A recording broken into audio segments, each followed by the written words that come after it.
الله على إحسانه والشكر له على توفيقه وامتنانه وأشهد أن لا إله إلا الله وحده لا شريك له تعظيما لشأنه وأشهد أن محمدا عبده ورسوله الداعي إلى رضوانه صلى الله عليه وعلى آله وأصحابه وسلم تسليما كثيرا يا أيها الذين آمنوا اتقوا الله حق تقاته ولا تموتن إلا وأنتم مسلمون. Chers musulmans, aujourd'hui, malheureusement, de nombreux musulmans ont été pris dans le tourbillon de ce bas monde. Ils ont été emportés par le raz-de-marée jusqu'à ce que leur cœur ne soit rempli que de l'amour de ce bas monde. Jusqu'à ce qu'ils aient relégué leur religion au second plan pour laisser passer devant ce bas monde. Et forcément, comme ce bas monde a beaucoup d'importance pour eux, alors les personnes qui auront réussi dans ce bas monde auront beaucoup d'importance pour eux. Ils auront une valeur particulière. Les gens qui ont atteint les plus hauts degrés dans la société, ceux que l'on montre du doigt avec envie et jalousie. Ce sont ces gens-là qui sont importants dans les yeux de ceux dont le bas monde a pris toute la place dans leur cœur. Alors forcément, si eux-mêmes n'ont pas pu atteindre ces degrés, si eux-mêmes n'ont pas pu susciter la jalousie et l'envie des autres, et qu'ils ont des enfants, alors ils vont les encourager au maximum, les pousser et les diriger vers les moyens qui leur permettront d'être des grands de ce monde, des gens qu'on regardera avec respect et admiration. Quand les enfants ils sont petits, le seul moyen pour y arriver, c'est l'école. Alors les parents sont à cheval sur les études de leurs enfants et font tout pour qu'ils soient de bons élèves. Ils vont faire en sorte que leurs devoirs soient faits, ils vont faire en sorte que les leçons soient révisées et ils vont faire en sorte qu'ils aient les meilleures notes dans leur classe. On a même des parents aujourd'hui qui refusent que leurs enfants redoublent et qui vont voir les professeurs après le verdict pour négocier un passage possible en classe supérieure. Donc le but dans tout cela, c'est que les enfants soient les meilleurs, comme ça ils ont les meilleurs des diplômes, et ainsi ils obtiendront les meilleurs des métiers, et donc ils auront des salaires élevés, et ainsi ils gagneront le respect des gens autour d'eux. Et après les parents, lorsqu'ils voient la réussite de leurs enfants, ils sont fiers, et ils vont en parler à tout le monde. Moi mon fils, il est docteur, moi ma fille, elle est avocate, moi mon fils, il est juge, et ils vont s'en vanter comme si c'était leur propre réussite, et tout le monde agit de cette façon-là. Le problème, il n'est pas dans le fait d'encourager ses enfants à être un bon élève. Bien au contraire, nous encourageons tous les enfants, les musulmans, à être des modèles dans tous les domaines, sans aucune distinction. Ne comprenez pas mal ce que je suis en train de dire. Le problème, c'est que comme la religion dans notre cœur, elle a plus d'importance, alors les gens qui se dirigent vers la religion n'ont pas d'importance. Et quand on a des enfants qui d'eux-mêmes, bien sûr par la grâce d'Allah Ta'ala, sont attirés vers la mosquée, sont attirés par la prière, sont attirés par le Coran, sont attirés par la science de l'islam, sans que leurs parents ne leur aient rien dit. Les parents ils voient ça d'un mauvais œil. Ils disent oh là là, qu'est-ce qu'elle va nous faire chier encore. On a des enfants, des jeunes qui viennent à la mosquée tous les jours, ils n'arrêtent pas une prière, leurs parents ne font pas la prière. Des enfants qui sont là, qui apprennent l'arabe, le Coran, leurs parents ne parlent pas l'arabe, ne connaissent pas le Coran. Et ils sont musulmans. Ce ne sont pas leurs parents qui leur ont dit de venir. Allah il a mis dans leur cœur une envie, une attirance vers ce qu'Allah Ta'ala il aime. Mais les parents ils commencent à se dire attends, si jamais il va à la mosquée et il passe son temps vers la prière, qu'est-ce qu'il va faire plus tard? Qu'est-ce qu'il va devenir? Imam, professeur d'arabe, comme un parent qui est venu me voir une fois, alors je donnais cours à ses enfants, il n'était pas content parce que son enfant je l'avais viré parce qu'il ne voulait pas travailler pendant un contrôle. Il me dit tu crois qu'avec tes cours, mon fils il va aller sur la lune? Ni avec les miens, ni avec ceux des autres, t'inquiète pas. Il ira même pas dans les nuages. Al-Muhim, on n'a pas d'importance, on n'accorde pas d'importance à ces choses-là. Alors que, si vraiment on le savait, si on savait à quel point c'est important d'avoir des enfants pieux et vertueux, alors les choses seraient différentes. Allah nous informe dans le Coran que les pieux, les vertueux, parmi leurs invocations, ils disent رَبَّنَا هَبْ لَنَا مِنْ أَزْوَاجِنَا وَذُرِّيَّاتِنَا قُرَّةَ أَعْيُنٍ. Ô notre Seigneur, offre-nous dans nos épouses et dans notre descendance la fraîcheur du regard. Les Arabes, ils appelaient le bonheur fraîcheur du regard parce qu'ils disaient que quand on pleure de tristesse, la larme elle est chaude. Et quand on pleure de joie, la larme elle est froide. Donc le bonheur chez eux était frais et il s'évaporait par les yeux. Le bonheur, quand tu regardes ta femme, tu regardes tes enfants et tu les vois, ils sont pieux, tu es tellement heureux que tes larmes coulent de joie. Et lorsque le modèle Abdullah ibn Abbas radiallahu anhuma, ce qu'il pensait de ce verset, il a dit, le croyant, ce n'est pas le fait de voir son enfant beau et important qui le rend heureux. Le croyant, ce qui le rend heureux, c'est de voir ses enfants croyants, pieux, obéissants. Et on a demandé à Al-Hassan al-Basri, est-ce que ce bonheur auquel Allah fait référence dans ce verset, il va avoir lieu ici-bas ou dans l'au-delà? Il a dit non, il va avoir lieu ici-bas. Je dis ah bon? Mais de quel bonheur s'agit-il alors? Il a dit, c'est que le croyant, il voit sa femme, ses enfants, ses parents, ses frères, ses amis proches, obéissants, qui obéissent à Allah et qui le craignent, et qui sont pieux et vertueux. Après, il finit en disant, par Allah, il n'y a rien de meilleur pour le croyant que de voir ceux qu'il aime obéir à Allah subhanahu wa ta'ala. Mais nous, malheureusement, ces choses-là nous passent au-dessus de la tête. Elles ne nous intéressent pas. Non seulement aujourd'hui, beaucoup de musulmans n'offrent pas à leurs enfants une éducation correcte, une éducation islamique. Beaucoup de parents, ils se donnent bonne conscience en ramenant leurs enfants à la mosquée pour qu'ils fassent un cours de Coran ou d'arabe par semaine, mais le reste de la semaine est rien. Absolument aucune allusion, absolument aucune éducation en rapport avec leur religion. Ça ne les intéresse pas. Et malheureusement, en plus de cela, quand ils voient leurs enfants commencer à aller à la mosquée, commencer à y aller tous les jours, commencer même à se réveiller la nuit pour y aller, pour faire al-fajr, quand il voit sa fille mettre le hijab, c'est la pire des catastrophes qui pouvaient lui arriver. Ah, je ne vous parle pas de gens qui ne sont pas musulmans. Je vous parle de musulmans comme vous et moi. Combien de filles qui mettent le hijab, c'est les premiers qui leur ont demandé de l'enlever, ce sont leurs parents. En leur disant, ah binti, et l'école, ah binti, et le travail, ah binti, walnas, shigoulou. Des parents qui viennent des fois, qui sont à la mosquée ici. Peut-être qu'il y en a parmi vous, peut-être, wallahu a'lam, qui sont là en train d'écouter le discours, mais qui a la haine, parce que sa fille, elle porte le voile. Ah, le voile, c'est pas pour nous, ça, laisse-le ça aux autres. Ou bien ils leur disent quoi? احتاج كبري احتاج شرفي كاع واش الفائده باش تلبسي الحجاب تكوني شافه قولي لي الله يرضى عليك. Ils ont des paroles extraordinaires. Ils lui disent, mais t'es encore jeune, t'es encore belle, t'as encore des beaux cheveux, laisse les gens te regarder. Quand tu seras vieille, tu mettras le hijab. Bah quoi il sert le hijab à ce moment-là, dis-moi billah alayk. Allah il a autorisé à la vieille à se découvrir partiellement. Il a dit والقواعد من النساء اللاتي لا يرجون نكاحا فليس عليهن جناح أن يضعن ثيابهن غير متبرجات بزنا. Allah il a autorisé à la ménopausée, la vieille, celle qui n'intéresse plus les hommes pour le mariage, de se découvrir partiellement, à condition qu'elle ne fasse pas en sorte de s'embellir devant les autres. Une vieille que les gens ne veulent plus épouser parce qu'elle ne peut plus avoir d'enfants, elle a le droit de se découvrir partiellement sans pour autant se faire belle. Qu'est-ce qu'on doit dire alors des jeunes qui sont belles? Dites-moi un frère, barakallahu fikum. Apprenez-nous. Venez nous voir, barakallahu fikum. Donnez-nous cette science que nous on n'a pas. Cette science que nous on n'a pas trouvée dans le Coran ni dans la parole du prophète sallallahu alayhi wa sallam. Ramenez-nous. D'où vous ramenez ces choses-là? D'où est-ce que vous les amenez? Alors la fille elle est chez elle comme ça, elle met un voile. Des fois il y en a qui se cachent. Elles sortent de chez elles en longeant les murs. Elle attend d'être loin du bâtiment ou de la maison des parents pour mettre son hijab. Après vous nous parlez des gens qui ne sont pas musulmans. Wallah, nous c'est wallah. Dis-moi billah alek. Ton enfant tu le prends par la main. Tu le ramènes devant l'école. Tous les jours tu vérifies ses cahiers et ses leçons. Il n'a que des 20. Puis des années plus tard, c'est le meilleur médecin de sa promotion. Le meilleur médecin du monde, gars.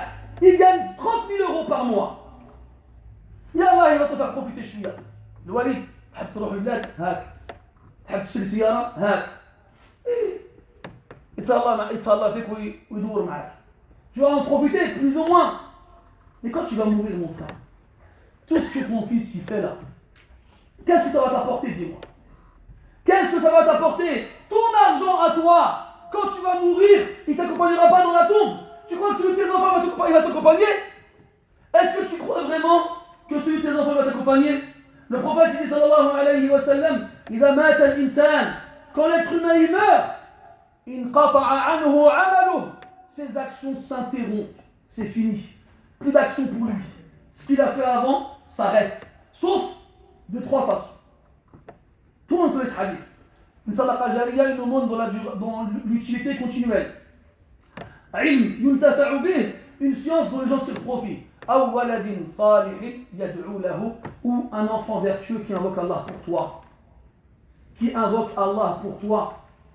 Parce que le médecin là, que tu as voulu faire, en faisant attention à son éducation pour qu'il soit un bon médecin, bien riche, et duquel tu pourras tirer fierté devant tes amis, tes proches, tu n'as pas pensé à l'amener à la mosquée. Tu n'as pas pensé à faire ça. Tu n'as pas pensé à lui apprendre la prière, ou à lui apprendre la piété. Et maintenant que tu es mort, tu crois qu'il pense à toi? Là, wallah. Comme il disait Abu al-Atahiya,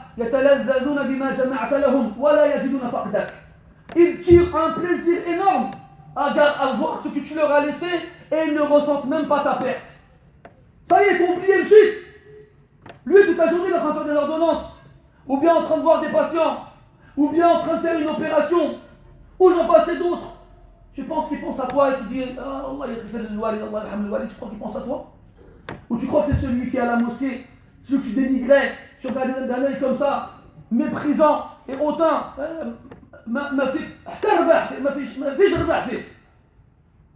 des phrases de ce genre-là qu'on a entendues et qu'on entend encore.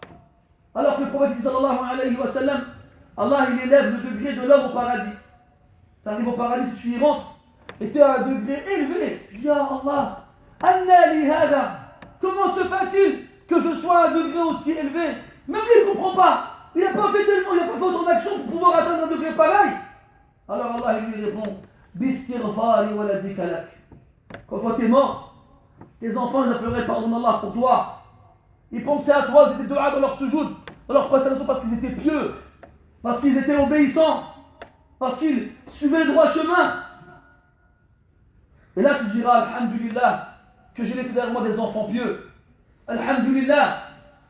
Mais dans la tombe, ou au paradis, ou devant Allah du jugement, tu ne diras pas quand ton fils était médecin et Allah va au paradis. Tu ne diras pas ton fils il était architecte, allez tu as droit à une maison en plus au paradis. Là, ça ne servira strictement à rien. Strictement à rien. Donc est-ce qu'on a le sens des valeurs réellement?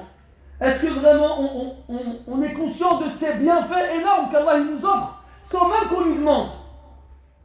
Allah dit dans le Coran Bifadlillah wa birahmatihi fabidhalika falyafrahu.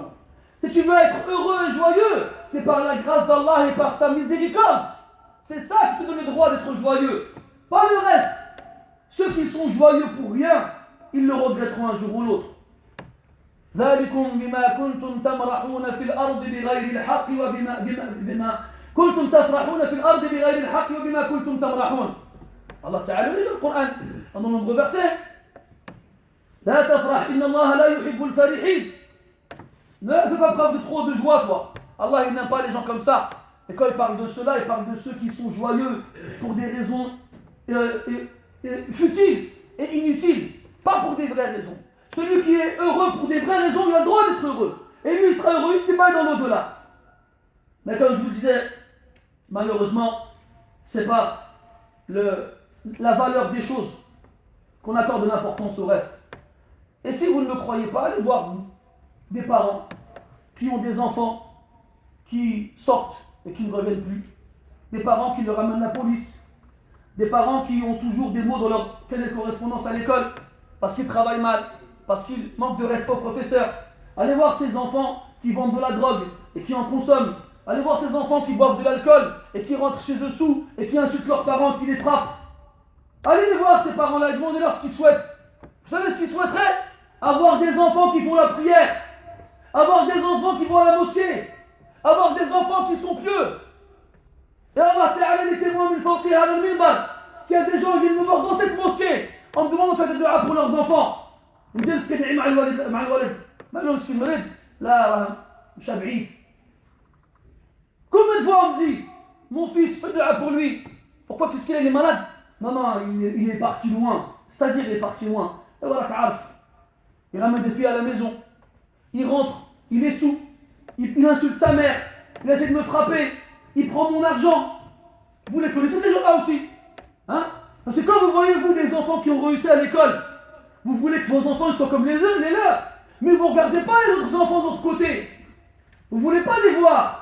Et vous oubliez que vos enfants peuvent devenir comme ça aussi. Alors Allah vous donne des enfants pieux sans que vous n'ayez rien fait. Et vous n'êtes pas content en plus. Qu'est-ce que je vais faire avec cette prière, moi? Et le jour où Ahad vient pour demander ta fille au mariage, même pas tu lui demandes est-ce que tu fais la prière ou le dit, ça ne t'intéresse pas. Il va te dire quoi? Il va te dire quoi? Non mais c'est pas mes affaires, s'il fait la prière c'est entre lui et Allah. Mais par contre tu lui demandes شحال تربح؟ والخدمة تاعك CDI ولا ماشي CDI؟ والسيارة تاعك شنو هي؟ Tu lui poses des questions comme ça. Tu gagnes combien? T'as un CDI ou pas? Et ta voiture c'est quoi? Les questions là elles passent. Mais ben je t'arrête, est-ce qu'il fait la prière? Est-ce qu'il est sérieux? Elle vaut rien cette question là. Et après, quand tu as marié ta fille à quelqu'un de riche et d'important, et sans faire attention à ce qu'il est pieux et obéissant, et que 6 mois plus tard ta fille vient en pleurant, en te disant je viens de neige à Chamalli, tu viens toi te plaindre. Tu vas te plaindre après, mais c'est ta faute. ذلك بما قدمت يدك وإذا جاءكم من ترضون دينه وخلقه فزوجوه. Quand quelqu'un vient avec une bonne pratique religieuse et un bon comportement, c'est lui qu'il faut marier. C'est lui qu'il faut aider. Parce que lui, si jamais il craint Allah Ta'ala, il s'occupera bien de ta fille. Même s'il a juste quelques pièces. قال لك واحد رجل ذهب إلى عالم من العلماء فقال جئتك أخطب لك ابنتك أو أخطب منك ابنتك فقال له إنها لا تصلح لك إنها تحب الحلي والأثواب فقال ذلك كله عندي فقال الآن لا تصلح لها. Il y a un homme qui est venu voir un savant, je viens demander ta fille en mariage. Il lui dit écoute, elle n'est pas bien pour toi, laisse-la tranquille. Pourquoi? Qu'est-ce qu'elle a? Elle aime trop les beaux vêtements et les bijoux. C'est pas grave, j'ai tout ça, je donne ce qu'elle veut. Ça va? Et ben maintenant c'est toi qui n'est pas bien pour elle. Et c'est des choses qui sont connues ça. Tu donnes quelqu'un à ta fille qui veut le dunya. Ta fille pour lui elle fait partie de dunya. Et dunya amak minha. Tu ne t'en rassasies jamais. Aujourd'hui il a la plus belle voiture, demain il en voudra une autre. Il fera pareil avec ta fille. Il fera pareil avec ta fille. Cette fille-là, à laquelle tu n'as pas appris la piété, tu n'as pas appris la pudeur, tu n'as pas appris le voile, tu n'as pas appris les bons comportements, et bien des fois c'est l'axe.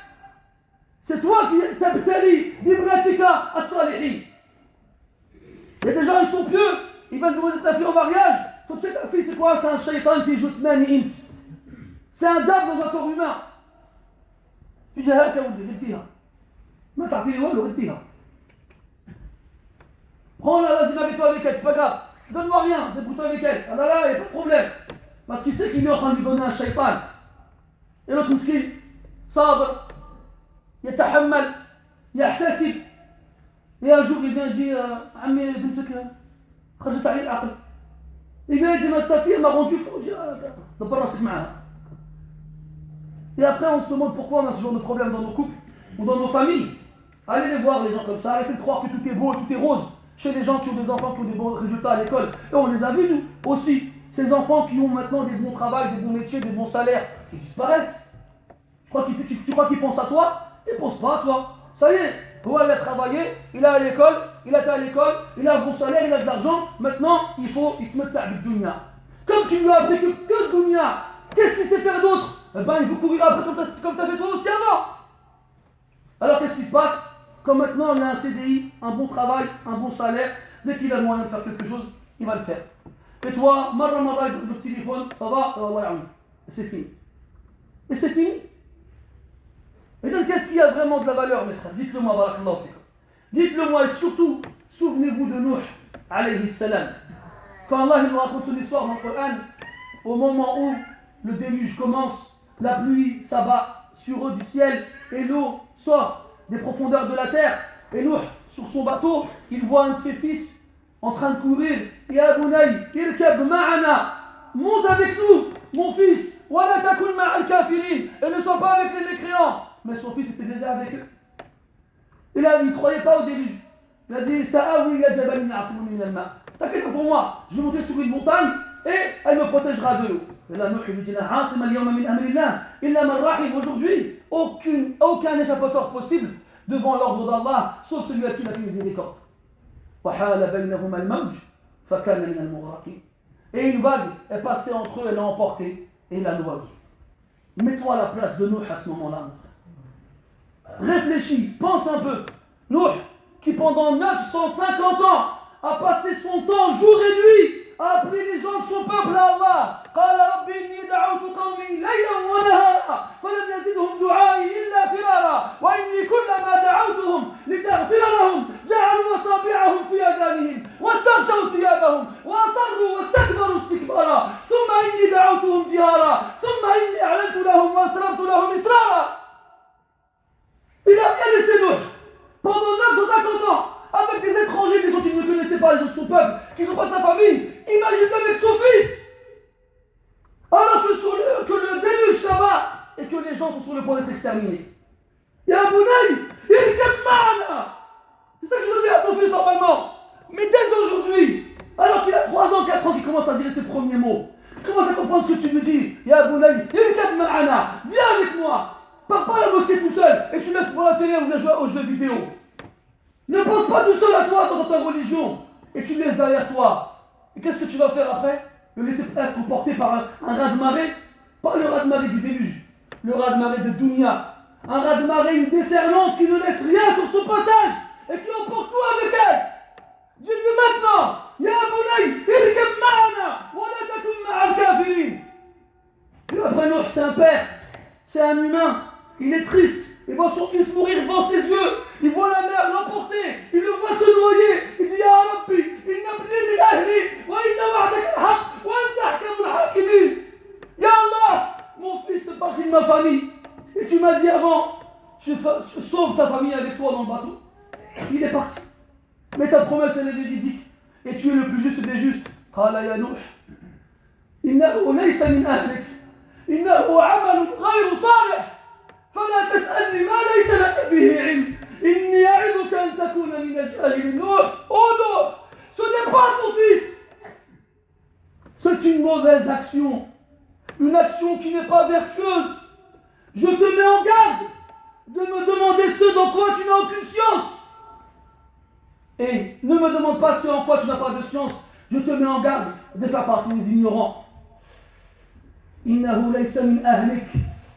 S'il n'y a pas de salah, il n'y a pas de taqwa, il n'y a pas de din, il n'y a pas de crainte d'Allah, il n'y a pas de piété, il n'y a pas d'obéissance, c'est pas ton fils, c'est pas ta fille. Ce qui compte, c'est les liens qui nous unissent par la foi, plus encore que ceux qui nous unissent par le sang.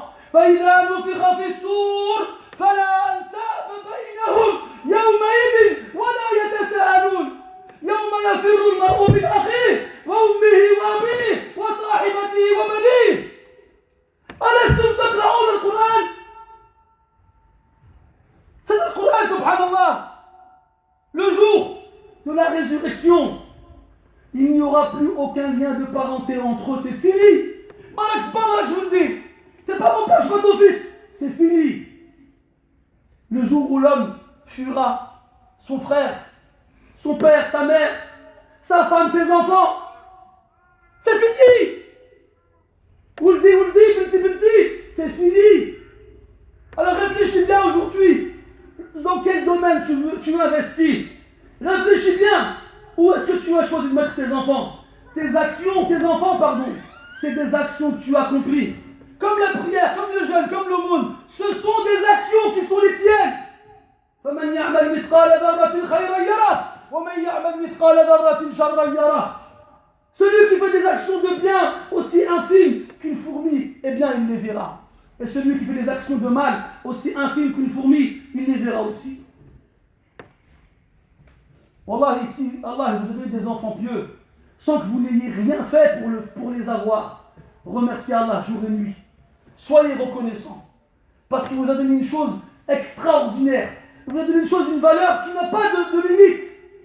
Mais si vous ne le remerciez pas, non seulement il vous en privera, mais il les remplacera par des punitions. فستذكرون ما أقول لكم وأفوض أمري إلى الله إن الله بصير بالعباد. Et souvenez-vous de ce verset où Allah Ta'ala nous ordonne, à nous les croyants, de préserver nos personnes et nos familles du feu. قُوْ أَنفُسَكُمْ وَأَهْلِكُمْ نَارًا. Un feu dont le combustible, c'est les gens et les pierres.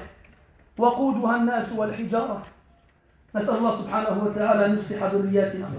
اللهم ربنا هب لنا من أزواجنا وذرياتنا قرة أعين واجعلنا للمتقين إماما.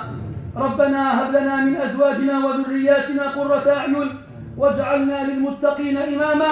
ربنا هب لنا من أزواجنا وذرياتنا قرة أعين واجعلنا للمتقين إماما. ربنا آتنا في الدنيا حسنة وفي الآخرة حسنة وقنا عذاب النار. ربنا لا تؤاخذنا إن نسينا أو أخطأنا. ربنا ولا تحمل علينا إصرا كما حملته على الذين من قبلنا.